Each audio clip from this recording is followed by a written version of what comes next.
Now, modern science fiction gives us another story of how you could go, several light years away.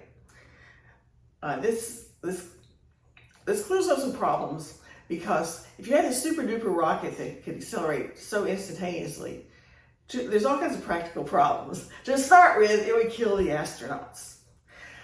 However, you could theoretically accelerate, say you're going up 4 light years, you accelerate until you get halfway there, 2 light years, then you turn the rocket around and then decelerate for your second half of the trip.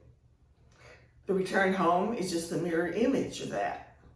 That way the astronauts always feel very comfortable at 1G. It's just like being at home. Now the calculations for that are certainly more complicated than doing just the simple trip that we usually use. But we don't have to do those ourselves. They've already been worked out, and again, I'll put the reference in the description.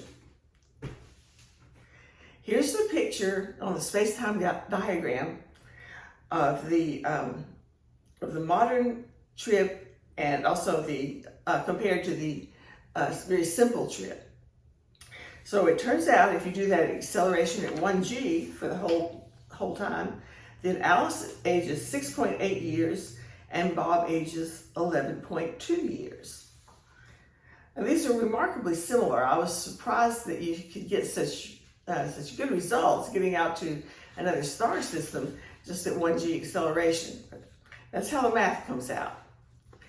What we see is that even with exactly the same acceleration, Bob and Alice both experienced 1G acceleration for the entire time of the trip, and she came back 4 years younger than him.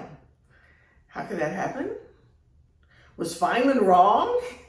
Well, I have to go back and check on that. Let's get Feynman's book out here again. I reread what he had to say, and Feynman never really told us that acceleration causes the change in time, or acceleration causes a person to come back younger. He just took a shortcut telling us that acceleration is absolute. So it's not true that all motion is relative. It's only motion at constant velocity that's relative. So I don't think he was wrong, but he did confuse the heck out of a generation of young scientists. I think this needs to be a lesson to all of us who try to communicate science. We need to be careful about our shortcuts. So I hope I don't make any mistakes like that. And I really appreciate you watching.